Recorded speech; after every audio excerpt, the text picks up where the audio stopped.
Shalom Bapak Ibu semuanya. Selamat pagi. Bagaimana kabarnya? Luar biasa. Amin. Kita semua bisa beribadah pada pagi hari ini dengan keadaan sehat, itu semua karena kemurahan Tuhan. Haleluya. Amin. Tiba saatnya kita mau datang pada Tuhan, kita mau menyembah Tuhan, kita mau puji Tuhan. Mari kita satu dalam doa.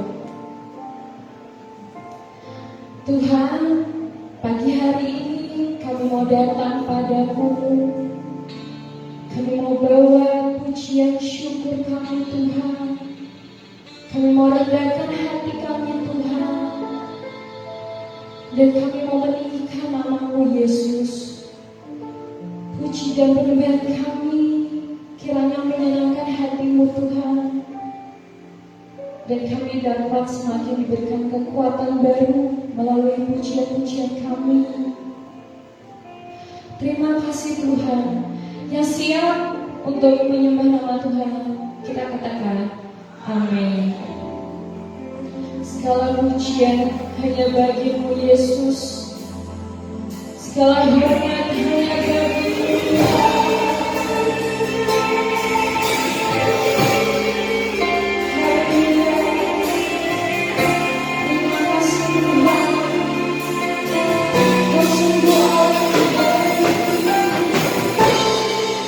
Terima kasih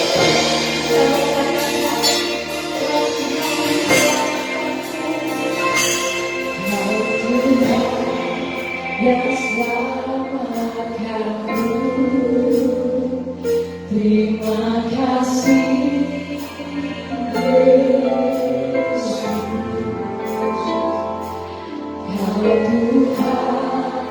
yang pulihkanku. Terima kasih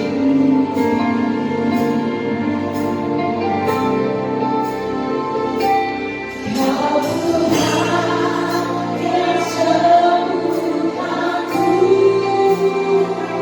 Terima kasih Yesus,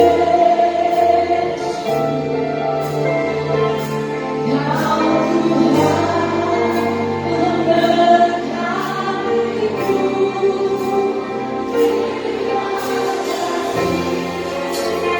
Kita menyatakan segala pujian,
yang selamatkan aku. Terima kasih Yesus, Kau Tuhan yang pulihkan. Terima kasih Tuhan, setiap Tuhan yang menyembuhkan setiap hari. Yang sembuhkanku. Terima kasih Yesus, Kau Tuhan memberkatiku.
manis dan katakan, kita punya Allah yang luar biasa.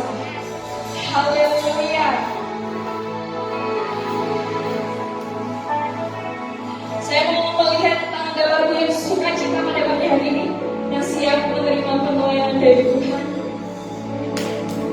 Kita mau katakan bersama-sama, Tuhan memberiku lebih, sambil melambaikan tangan, dan sukacita lebih. Amin. Lihat yang baru itu. Haleluya. Sekali lagi, cuma saja Tuhan memberiku kegiatan.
Tiba saatnya kita mau mempersiapkan hati kita mau mendengarkan firman Tuhan. Kita mau katakan, Tuhan, kami mau persembahkan tubuh kami, Tuhan. Haleluya.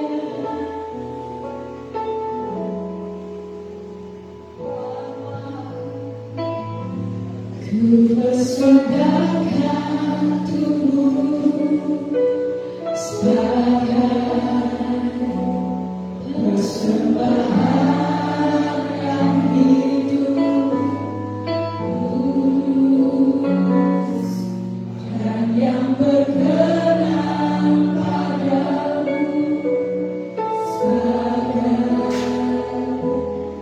ibadah yang sejati.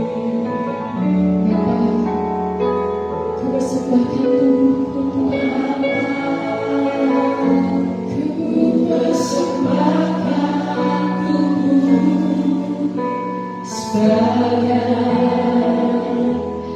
Persembahan yang hidup, kudus, dan yang berkenan padamu, sebagai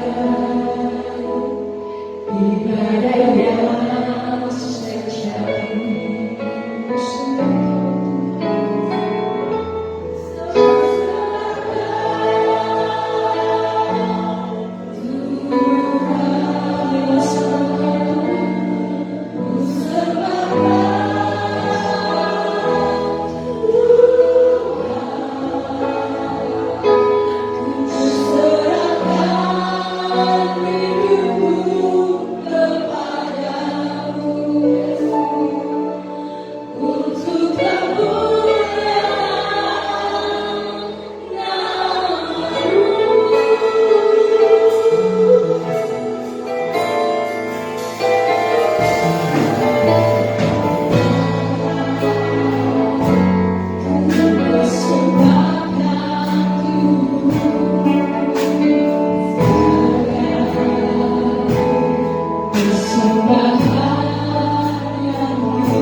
Bersembahkan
Pagi hari ini kami telah memuji Tuhan lewat puji-pujian yang kami naikkan.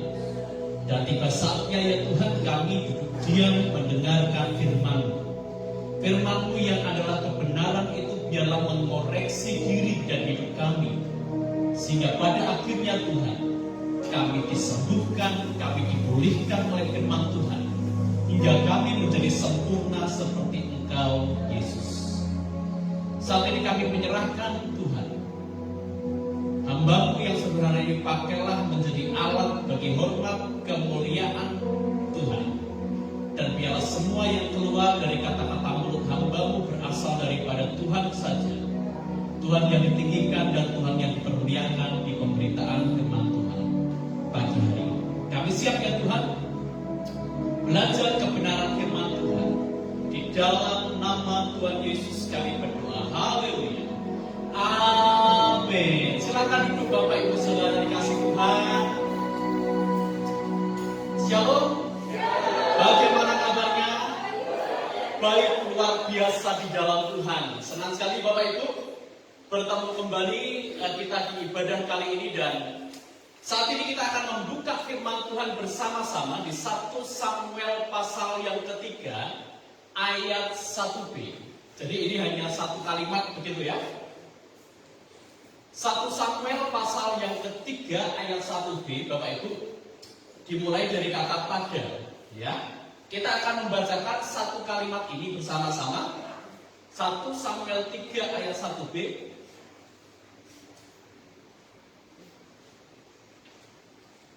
1 Samuel 3 ayat 1b, pada hitungan yang ketiga kita baca bersama-sama. 1, 2, 3. Pada masa itu firman Tuhan jarang, penglihatan pun tidak sering. Amin.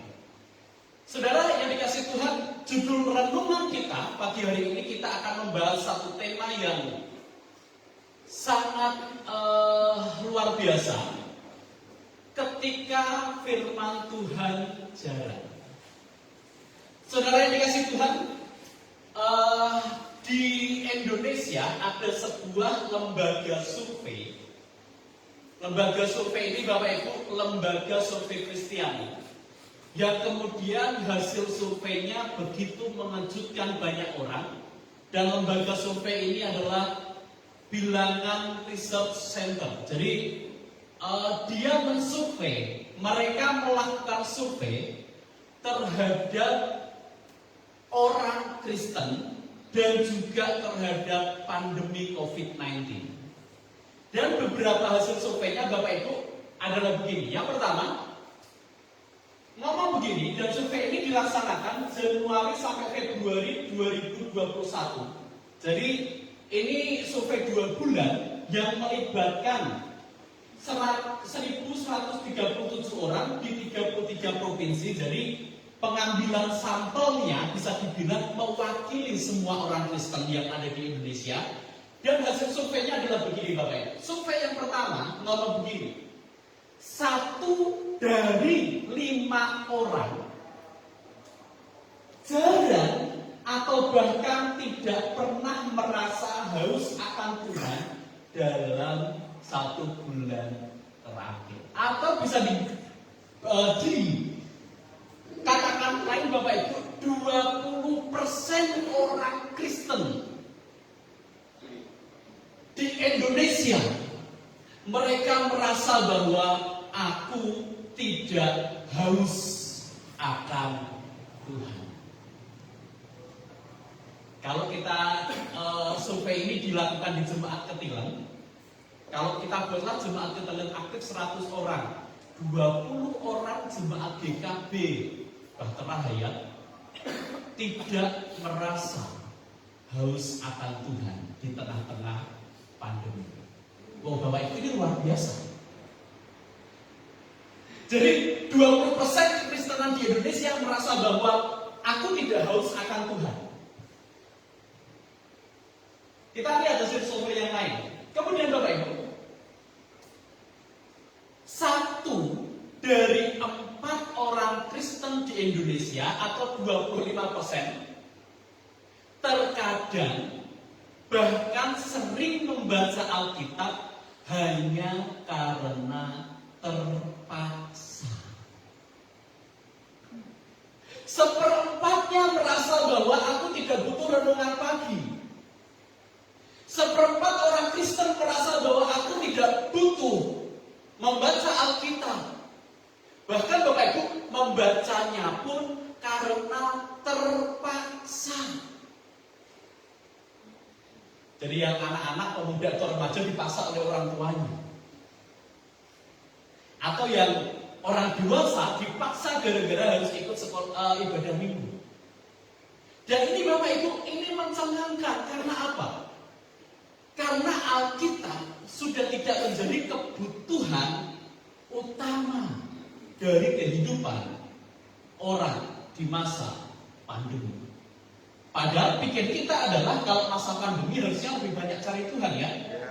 Harusnya kalau pandemi lebih banyak baca Alkitab. Tetapi fakta di lapangan, hasil penelitian yang valid mengemukakan bahwa 25% orang Kristen merasa bahwa aku tidak butuh membaca Alkitab untuk menemukan kebenaran. Membacanya hanya karena terpaksa. Bapak Ibu, mencengangkan ini. Kita lihat hasil survei yang lain. Nah, ini untuk anak muda.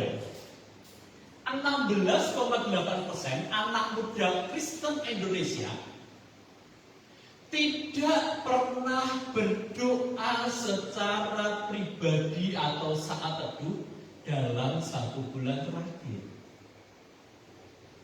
Saudara, anak-anak Kristen, anak-anak muda yang harusnya terus mencari Tuhan, pada faktanya ada 16,8% yang tidak pernah punya waktu persekutuan pribadi. Yang mungkin anak muda jenis ini adalah bangun tidur yang dicari pertama adalah HP. Bangun tidur yang dicari pertama adalah sosial media. Bangun tidur yang dicari pertama adalah McDonald BTS.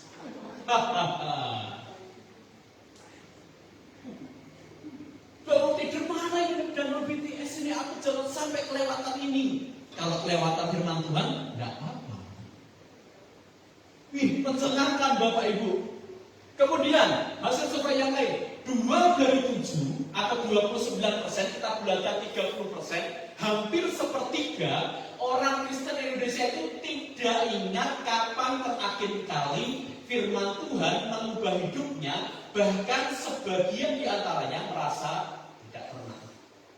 Jadi firman Tuhan hanya seonggok buku yang dibaca sama seperti komik, yang dibaca sama seperti novel, yang tidak ada faedahnya dalam hidupnya. Sehingga hampir sepertiga orang Kristen pernah berkata bahwa aku nggak tahu kalau firman Tuhan itu bisa mengubah hidupku.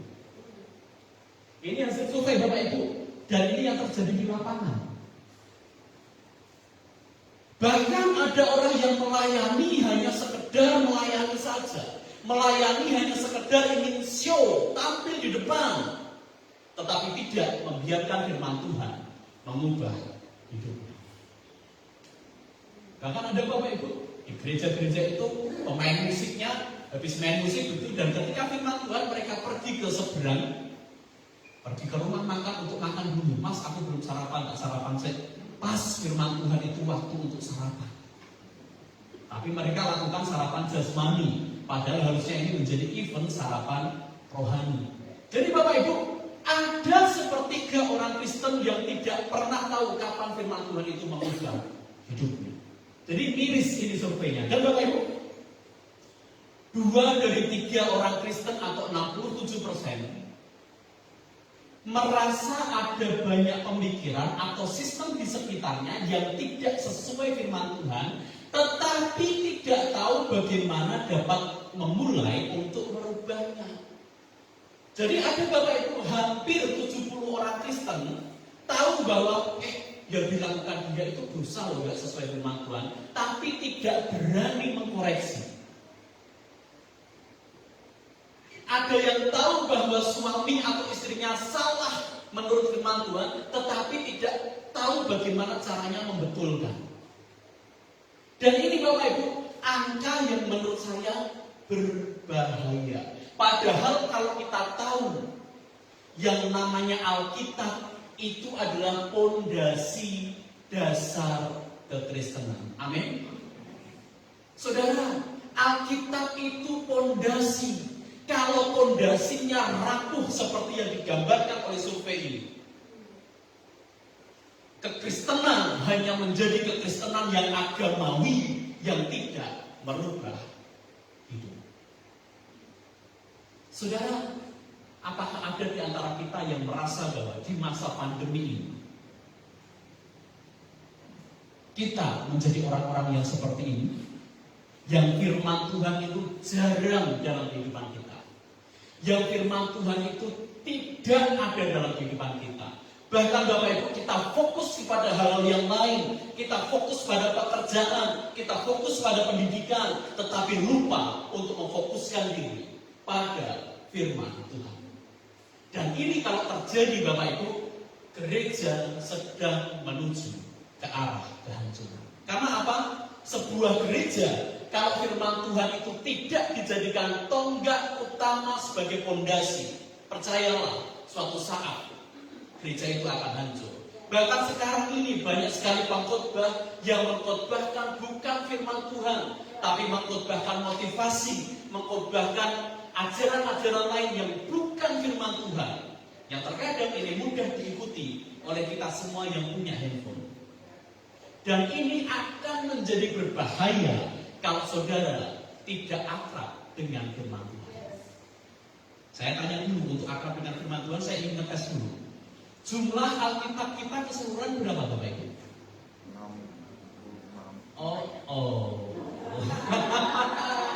6 berapa ya Mas Ragil ya? Saya tanya lagi, jumlah perjanjian baru berapa kitab Bapak Ibu? 27. Ada yang 37 tadi kalau saya nggak salah dengar.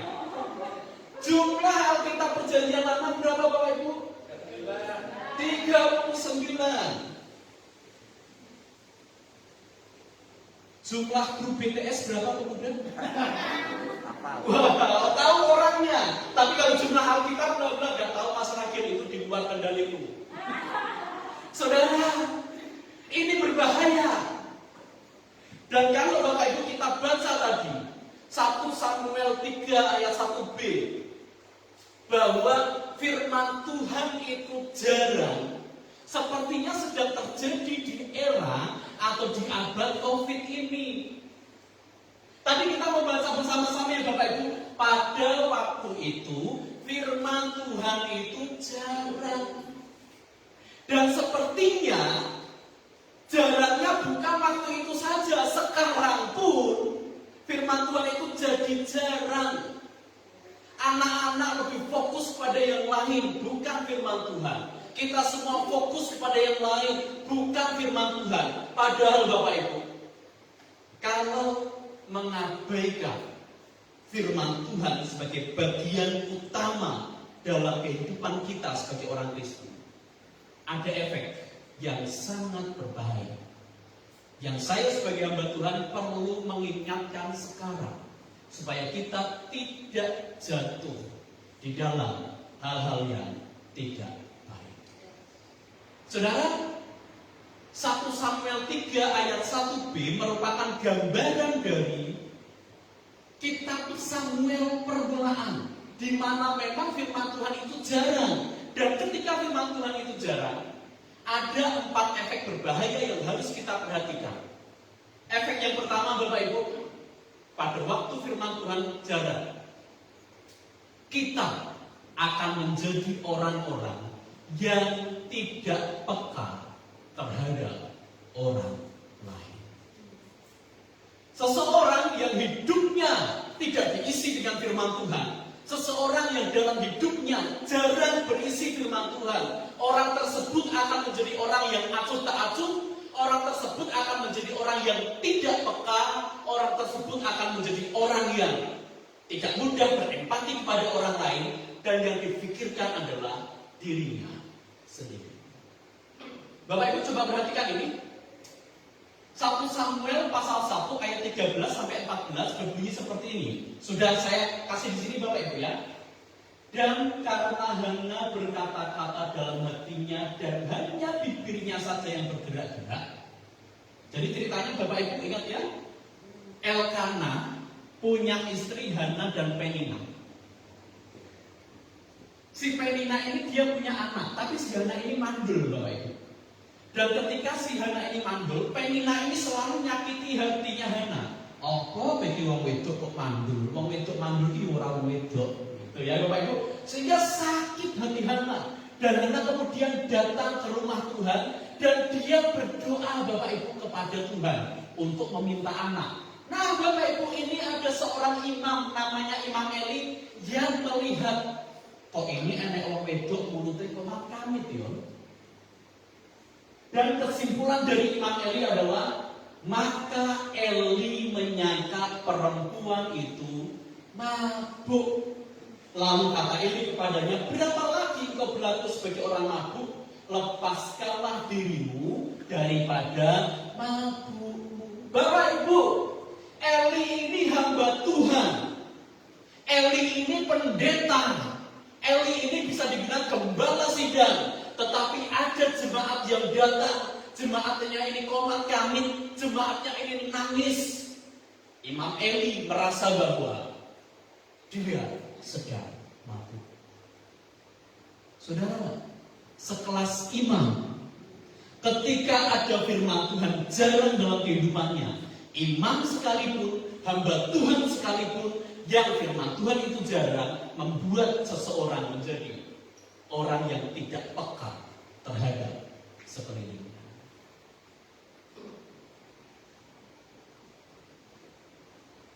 Saudara dikasih Tuhan, sekali lagi saudara, yang pertama,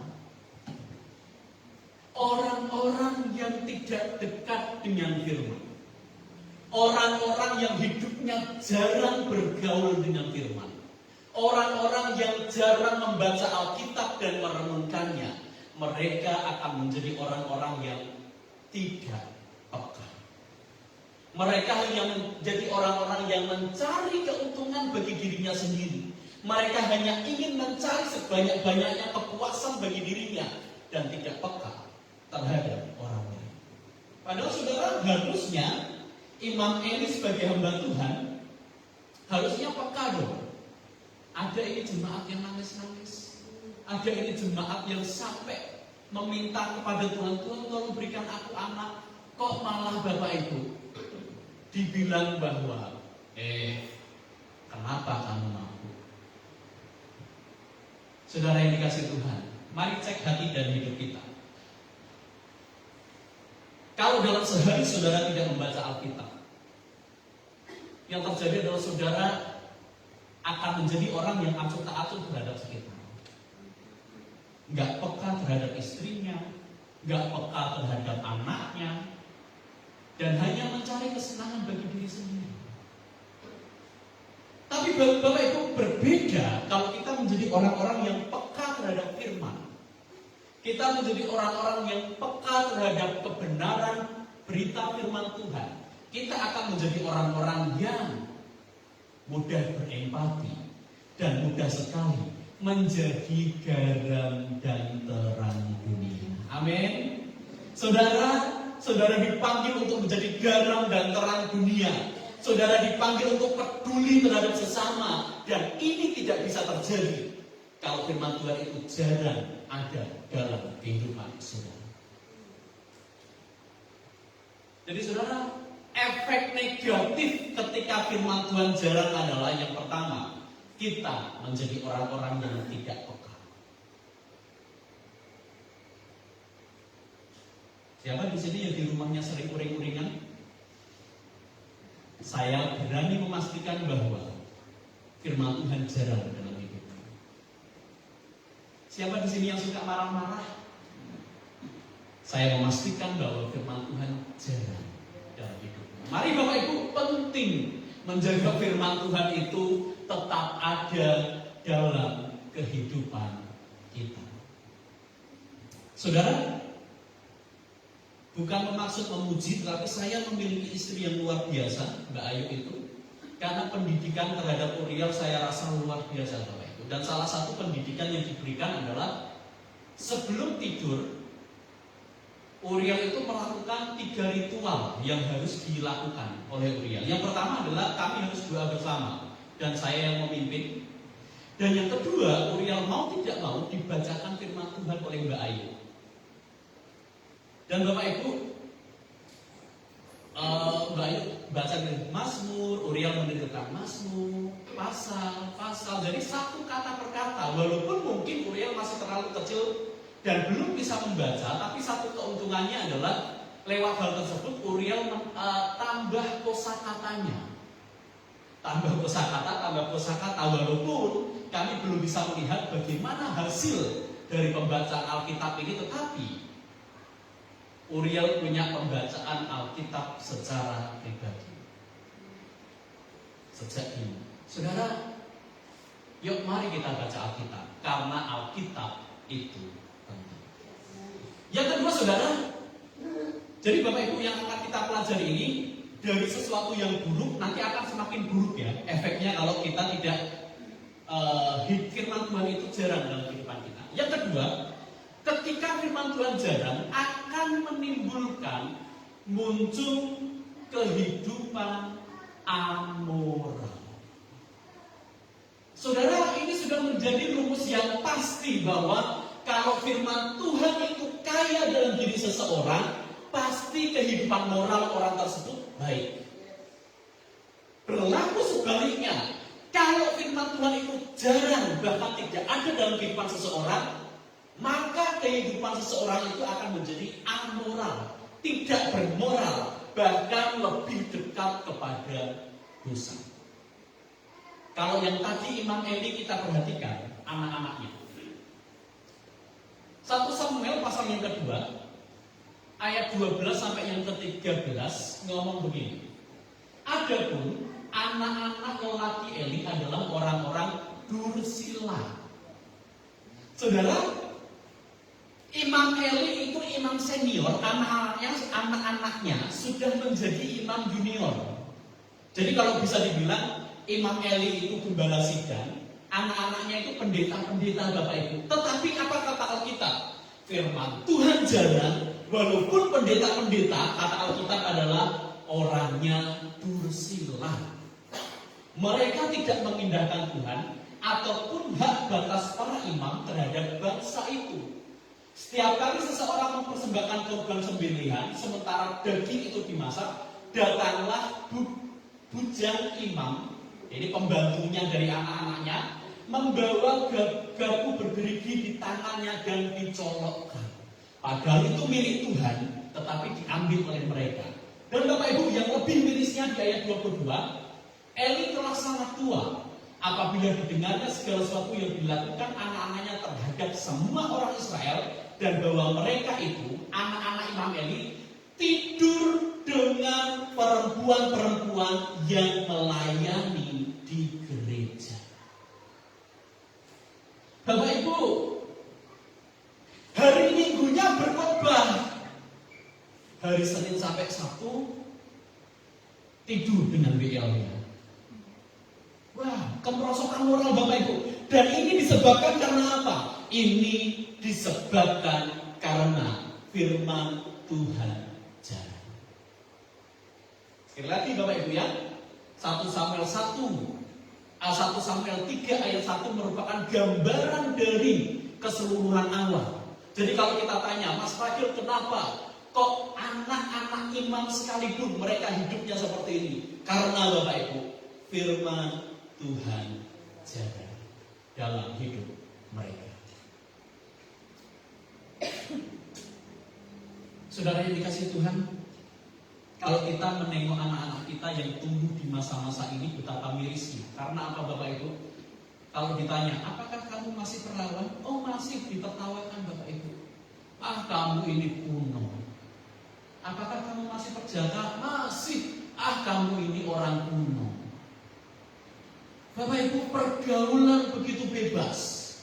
Pergaulan begitu tidak bisa dibatasi, sehingga membuat anak-anak muda zaman sekarang lebih mudah jatuh ke dalam dosa, jatuh ke dalam hal-hal seksual, jatuh ke dalam hal-hal yang amoral. Tapi Bapak Ibu, berita baiknya adalah kalau kita menjaga anak-anak kita dengan firman Tuhan, hal-hal amoral itu akan pergi dari anak-anak kita. Amin.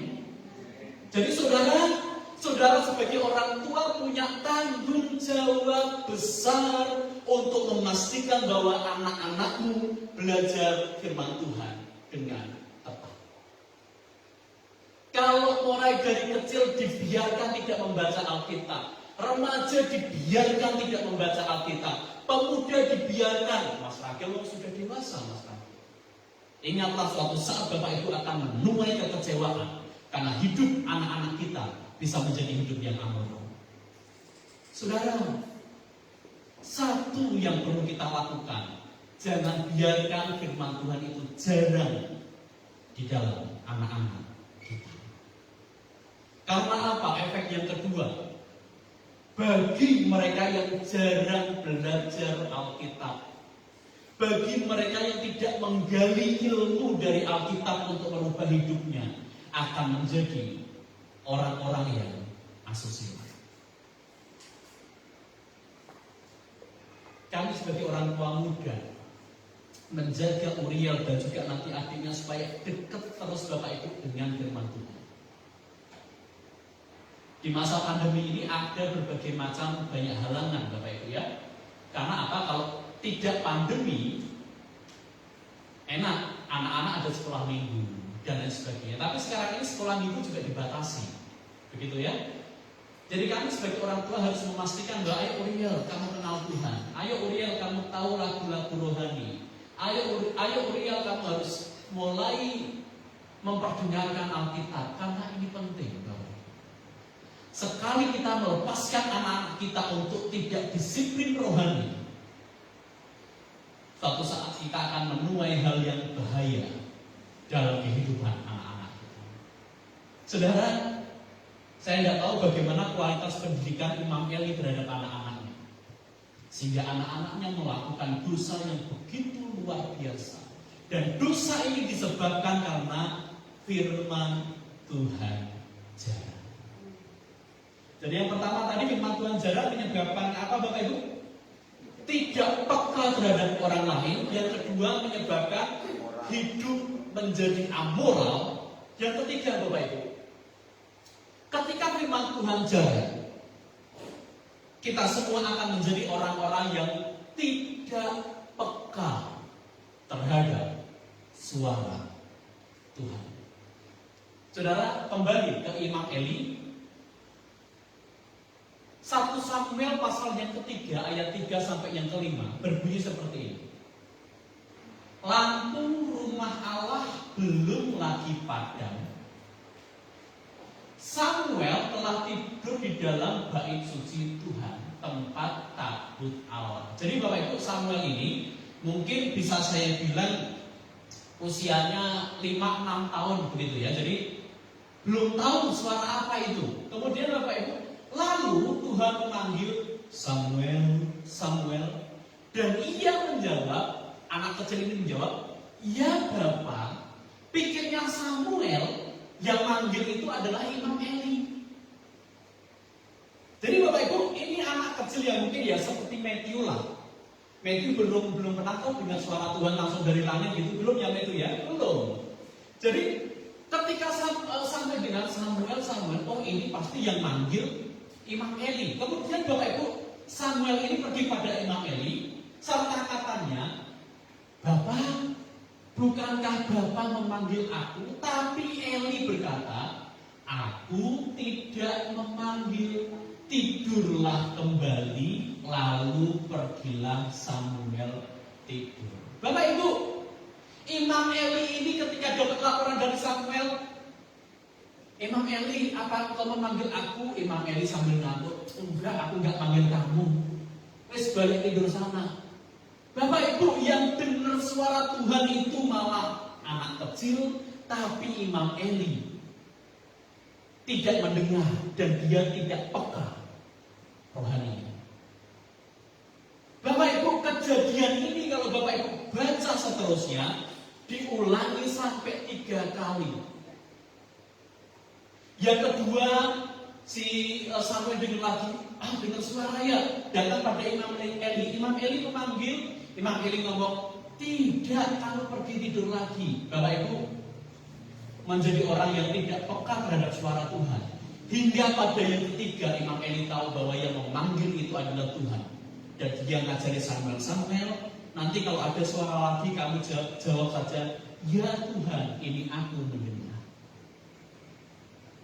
Saudara yang dikasihi Tuhan, orang-orang yang hidupnya kering terhadap firman akan menjadi orang-orang yang tidak peka terhadap suara Tuhan.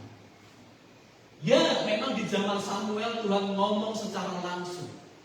Tapi otomatis Bapak Ibu di zaman ini, cara Tuhan ngomong bukan lagi lewat suara, tapi lewat Alkitab yang sudah dikanonkan. Itu adalah suara Tuhan Bapak Ibu. Yang kalau kita tidak pelajari, kita akan menjadi orang-orang yang tidak peka. Saudara, Tuhan juga bisa memakai istrimu. Tuhan juga bisa memakai suamimu. Tuhan juga bisa memakai anak-anak kita untuk menjadi alat perpanjangan suara Tuhan untuk mengingatkan kita. Dan Bapak Ibu, kalau kita jadi suami yang tidak peka, kita pasti akan menjadi orang-orang yang menderita pada akhirnya. Istrinya sudah ngomong, Pak, minta tolong ya malam hari ini kamu jangan pergi ya Pak. Terus pulangnya jam 9 malam aja. Gara-gara masih ada COVID Pak. Bapak ini ngomong, kok cerewet banget. Mau naik motor jam 6 sore, Pak, terus ya nanti pulangnya jam 9 malam. Jangan Pak, pokoknya kamu harus pulang jam 9 malam. Wah jujur, kue iki kok cerewet banget jadi wong wedok. Aku ki mau pengen seneng-seneng karo kancaku.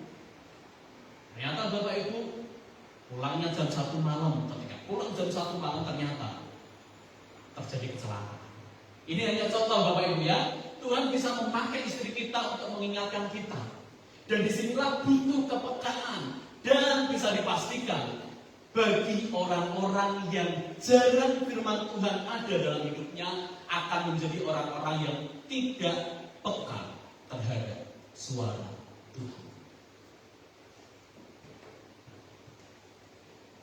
Saudara kasih Tuhan, yuk penting untuk kita menggali Alkitab terus, belajar Alkitab terus, karena lewat Alkitab ada suara Tuhan.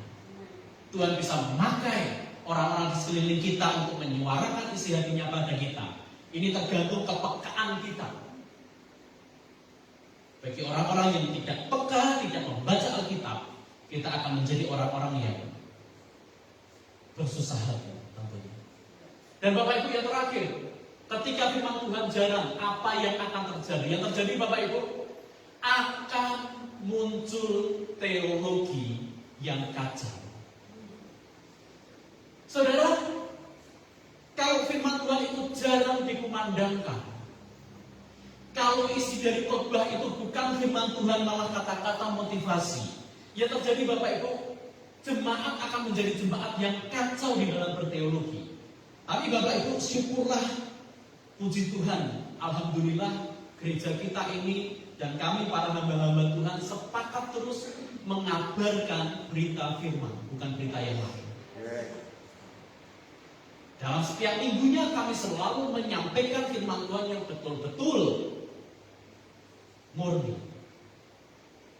Bahkan Bapak Ibu, setiap sebulan sekali juga kita ada pembicara pengkhotbah tamu begitu ya. Itu pun juga diseleksi oleh Bapak dan Ibu Gembala. Bukan cuma yang sekedar terkenal, tapi yang betul-betul harus mengkhotbahkan firman. Karena ini penting. Karena apa? Ketika firman itu jarang disampaikan, akan muncul teologi yang kacau Bapak Ibu. Dan contohnya adalah ini saudara. Kita buka bersama di dalam bukan Imam Eli, tapi 1 Samuel pasal yang keempat ayat yang ketiga. Jadi ceritanya saat itu Bapak Ibu, Israel itu sedang perang bersama Filistin. Jadi mereka perang, dan pada akhirnya ketika mereka perang, mereka itu kalah, Bapak Ibu. Padahal tidak ada dalam Alkitab disebutkan bahwa perang ini disuruh oleh Tuhan atau enggak ada. Tetapi ketika mereka kalah, apa yang terjadi? Yang terjadi adalah ketika tentara itu kembali ke perkemahan, berkatalah para tua-tua Israel, mengapa Tuhan membuat kita terpukul kalah oleh orang Filistin pada hari ini? Wah, Bapak Ibu, kurang ajar ini. Wong bukan Tuhan yang nyuruh perang kok. Kok malah ketika kalah nyalahkan Tuhan? Halo, adakah di antara kita yang seperti itu? Ngambil keputusan tidak berdoa dulu, tapi ketika keputusannya salah, nyalahkan Tuhan. Weh, gak fair Bapak Ibu. Saudara, apa yang mereka lakukan? Mana teologi yang keliru? Teologinya adalah, marilah kita mengambil dari silau tabut perjanjian Tuhan, supaya Dia datang di tengah-tengah kita. Halo, emang Tuhan itu pembantu? Memang Bapak Ibu, tabut Allah itu adalah gambaran kehadiran Tuhan. Tapi bukan berarti tabut Allah itu jadi jimat. Kok kita kalah? Ya wis lah, tabutnya bawa, pasti otomatis Tuhannya ada, otomatis semuanya akan kalah musuh kita. Tapi kenyataannya Bapak Ibu, tabut dibawa, mereka perang lagi, mereka tetap kalah, bahkan tabutnya direbut oleh orang Filistin. Saudara, ketika firman Tuhan jarang, teologi pasti kacau. Dan ketika teologi kacau, gerejanya pasti tidak akan bertahan lama.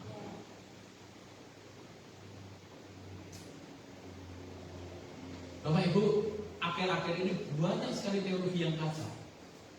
Saya tidak perlu menyebutkan, tetapi ada satu dari, ya mungkin tidak tahu ini kenalan saya, tidak tahu dia hanya bercanda atau tidak begitu ya. Suatu saat Bapak Ibu ada teman saya yang beli rumah, jadi rumah KPR begitu.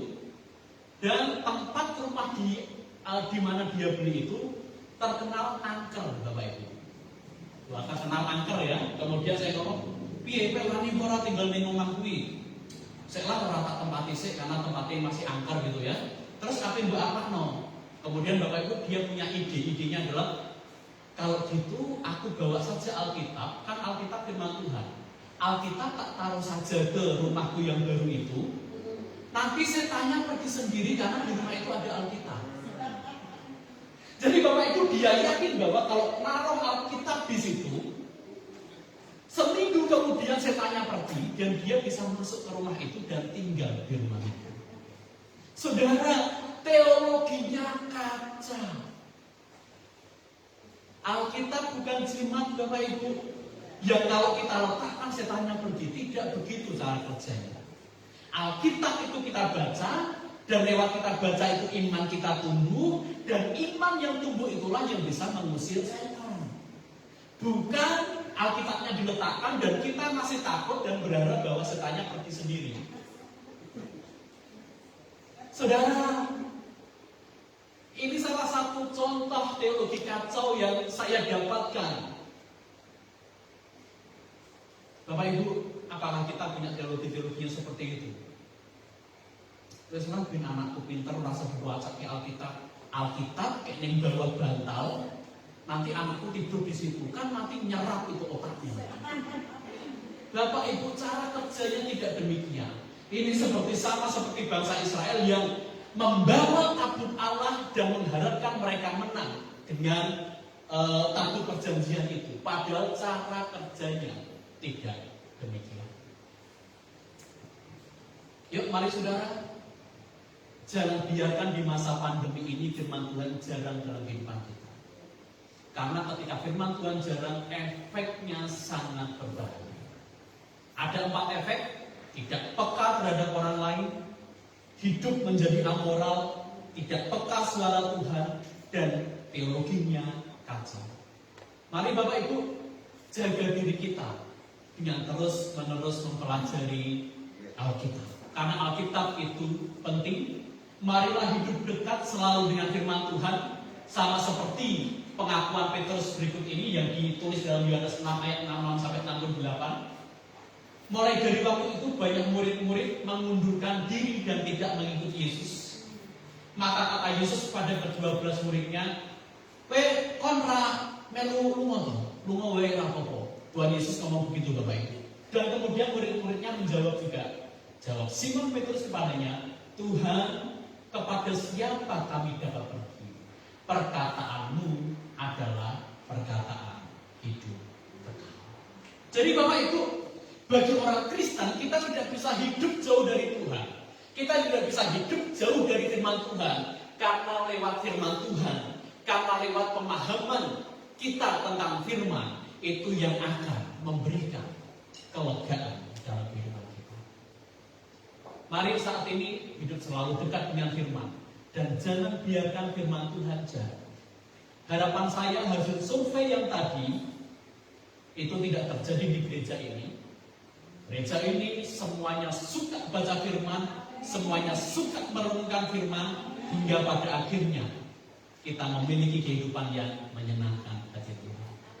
Ibu Gembala akan menutup di dalam doa untuk firman Tuhan saat pagi ini.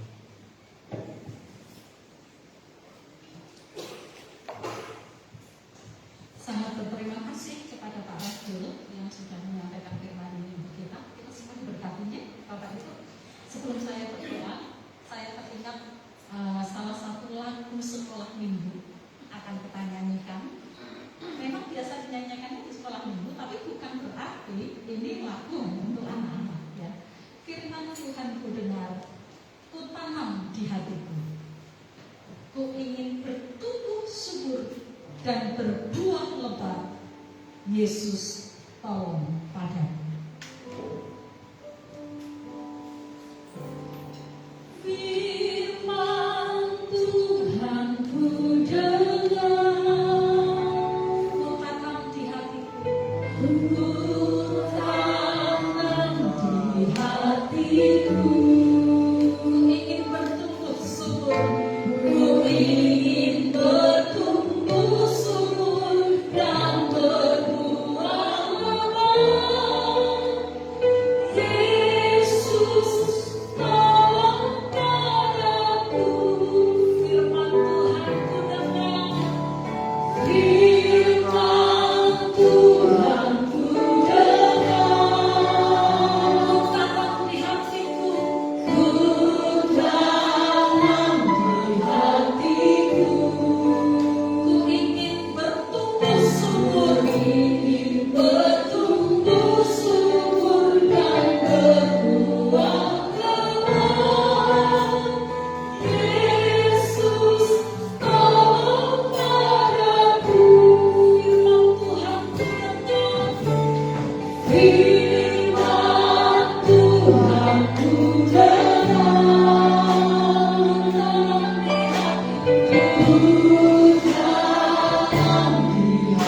di hatiku,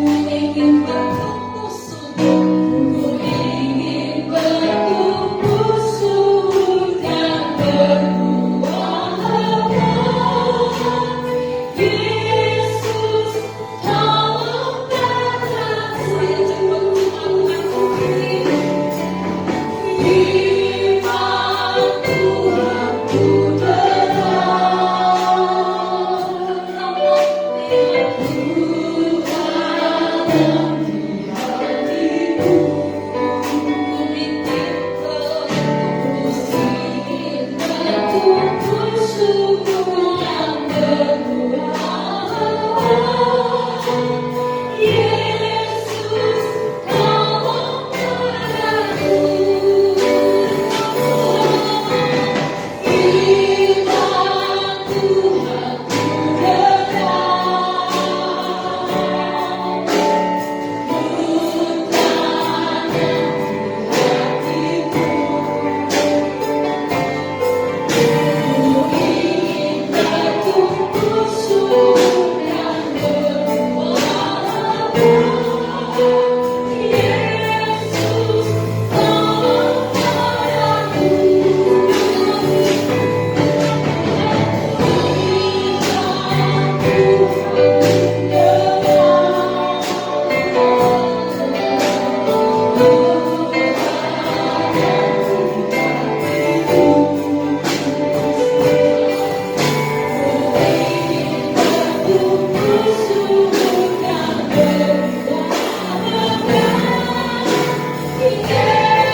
bagaimana ketika Tuhan melayani di muka bumi ini dan menemui banyak orang yang sakit.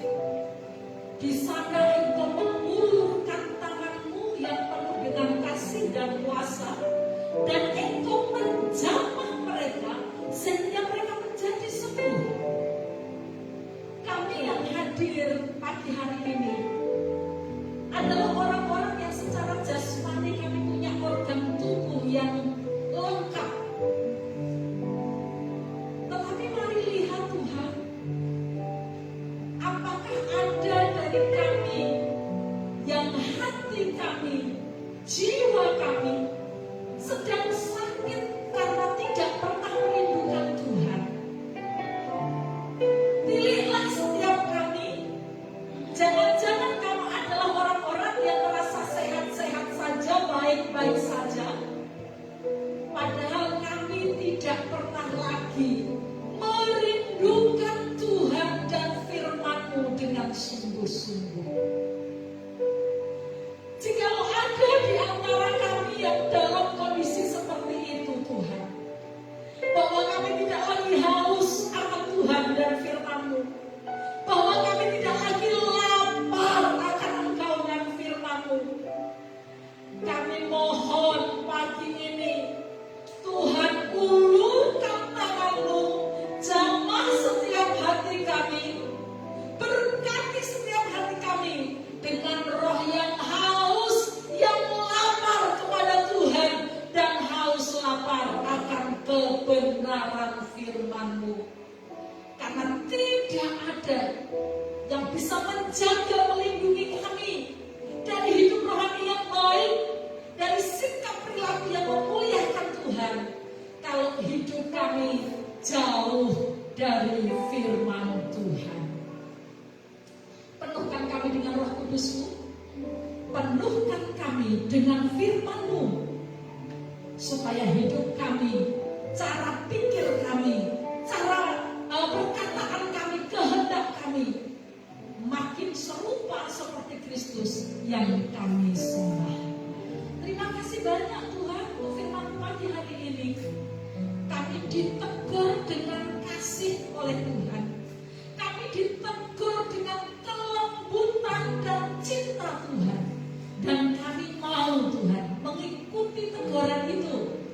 Karena firman-Mu berkata, barang siapa Ku kasihi, Dia Ku hajar dan Ku tegur, supaya hidup kami makin sesuai dengan kehendak Tuhan. Bapak Ragil yang sudah menyampaikan firman ini kepada kami, yang sudah melayani firman-Mu dan melayani Engkau Tuhan, berkatilah kesehatannya selalu, kegiatannya mengajar, pelayanannya diberkati oleh Tuhan. Ditambah-tambahkan hikmat yang datangnya daripada Allah untuk menyelesaikan banyak perkara. Keluarganya, istrinya, anaknya Tuhan, yang real maupun yang masih ada di kandungan, semua diberkati oleh Tuhan. Melalui keluarga ini, nama Tuhan ditinggikan dan dipermuliakan. Setiap kita yang diberkati oleh firman Tuhan berkata, amin. Silakan duduk. Sebelum kita menutup ibadah kita, Bapak Ibu, beberapa kegiatan sepanjang satu minggu akan saya bacakan untuk Bapak Ibu sekalian. Dimulai hari ini, Bapak Ibu, hari Minggu tanggalnya 13 Juni 2021, jamnya 4:30 ya. Tempat ada di ruang Serbaluna. Pemimpin pujian adalah Miss Ayu. Nanti saya akan berkoordinasi dengan guru-guru tentang ini ya. Firman Tuhan oleh Miss Elis akan ada perubahan, nanti akan saya sampaikan di grup guru sekolah minggu. Selanjutnya, hari Senin, Bapak Ibu, ada kunjungan dan doa ya. Hari Senin besok yang terjadwal adalah keluarga Bapak Ibu Glenn. Kami akan konfirmasi untuk pelaksanaan selanjutnya. Hari Selasa ada ibadah wanita Maria. Pemimpin pujiannya adalah Ibu Iwan, pendoa syafaatnya Ibu Ronald, konsumsi oleh Ibu Eni, firman Tuhan oleh Ibu Paulus, dilaksanakan di ruang Serbaguna jam 6:30 malam. Hari Rabu Rabu ada kelas pemahaman Alkitab untuk orang-orang yang selama ini sudah mengikuti ya, tidak boleh menambah kuota dulu di tengah-tengah. Ruangannya ada di ruang serbaguna, jamnya ada jam 6:30 malam. Hari Kamis, Bapak Ibu, ada ibadah persekutuan senior. Pemimpin pujiannya adalah Ibu Sukamto, konsumsi oleh Ibu Eni, kolektan oleh Ibu Eni, firman Tuhan disampaikan oleh Ibu Obaja, doa syafaat akan dinaikkan oleh Ibu Paulus, tempatnya ada di ruang serbaguna, jamnya 6:30 malam. Kepada hari Jumat ada ibadah yuk di tempat ini dengan pemimpin pujian Saudari Febo, pemusik oleh Saudari Icak, Saudari Tia, Saudara Kiki, dan Saudara Benaya. Hari Sabtu ada latihan pujian dan musik untuk persiapan ibadah Minggu pagi.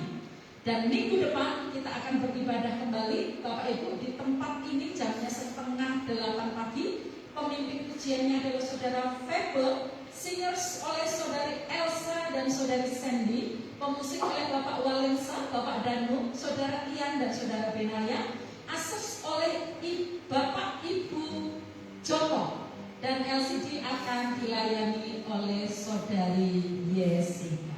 Demikian warta kita sepanjang 1 minggu ini. Bapak Ibu, kita bersama-sama akan tundukkan kepala. Kita akan berdoa mengakhiri ibadah kita pagi hari ini dengan penuh syukur di hadapan Tuhan. Bapa kami yang sangat baik, terima kasih, syukur tak terhingga kami naikkan kepadamu untuk berkat-Mu yang melimpah-limpah di dalam ibadah kami pagi hari ini. Sebelum setiap jemaat-Mu pulang ke rumah mereka masing-masing, ya Allah, mari kiranya Tuhan Engkau setiap keberadaan dari setiap jemaat-Mu pagi hari ini, yang sakit, yang bergumul dengan kesehatan mereka, Allah Engkau ada bersama dengan mereka, memberi kekuatan penghiburan dalam menjalani proses yang berat dan sulit. Dan Engkau akan terus memegang tangan mereka sampai mereka masuk kepada masa di mana Allah memulihkan kesehatan mereka dengan sempurna. Kami berdoa untuk keluarga-keluarga yang sedang bergumul Tuhan untuk kecukupan hidup mereka. Berkati pekerjaan mereka, berkati tangan mereka, supaya apapun yang dikerjakan oleh tangan mereka dibuat oleh Tuhan menjadi berhasil. Anak-anak kami yang sedang menjalani studi mereka dalam jenjang apapun, kami persembahkan anak-anak kami ke hadapan Tuhan. Beri mereka hikmat, beri mereka hati yang takut akan Tuhan, karena firman berkata takut akan Tuhan adalah awal pengetahuan. Dan kami rindu melalui anak-anak kami yang sekarang ini masih ada di tempat pendidikan mereka masing-masing, Allah akan mempersiapkan mereka seperti anak panah yang suatu saat meluncur dan boleh memuliakan nama Tuhan dengan prestasi-prestasi mereka di dunia pendidikan, sehingga firman tergenapi bahwa masa depan sungguh ada bagi anak-anak kami dan harapan mereka tidak akan hilang. Tiap-tiap jemaat Tuhan yang bergumul dengan tiap-tiap persoalan mereka, tekanan, beban yang ada di dalam hidup mereka, ya Allah, aku berdoa meminta kepadamu dalam masa-masa berat, berikan keteguhan iman supaya mereka apapun yang terjadi tetap pegang erat kepada Tuhan, tetap pegang erat firman-Mu, tidak masuk kepada godaan si iblis untuk menjauhkan diri daripada Tuhan. Tuhan tolong supaya masa-masa sulit yang dihadapi oleh jemaat-Mu justru menjadi satu kesempatan di mana anak-anak Tuhan di tempat ini akan melihat tangan Tuhan yang ajaib. Mereka akan melihat mujizat-Mu, mereka akan melihat kebesaran-Mu, mereka akan melihat dan membuktikan bahwa Allah kami tidak bagi Tuhan tidak ada yang mustahil. Saya jemput setiap jemaat Tuhan untuk berdiri bersama-sama. Angkat tanganmu kepada Allah. Arahkan hatimu kepada Tuhan Yesus Kristus yang menjadi sumber berkat bagi kita sekalian. Turunlah kiranya atas kita sekalian kasih karunia dari Allah Bapa, keselamatan dari Tuhan Yesus Kristus, pertolongan, penghiburan, dan persekutuan yang manis dengan Allah Roh Kudus dari hari ini sampai selama-lamanya. Tuhan memberkati keluargamu. Tuhan memberkati hidup nikahmu. Tuhan memberkati engkau dengan hikmat untuk hidup di tengah lingkungan masyarakat supaya engkau tetap menjadi garam dan terang dunia. Tuhan memberkati pekerjaanmu. Tuhan memberkati apa yang dibuat oleh tanganmu.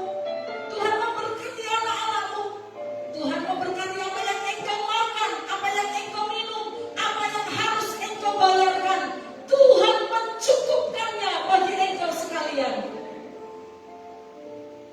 Tuhan memberkati pikiran kita. Tuhan memberkati hati kita. Kiranya damai sejahtera Kristus yang melampaui segala akal memerintah di dalam hati kita sekalian. Dalam nama Tuhan Yesus, kita semua yang diberkati berkata,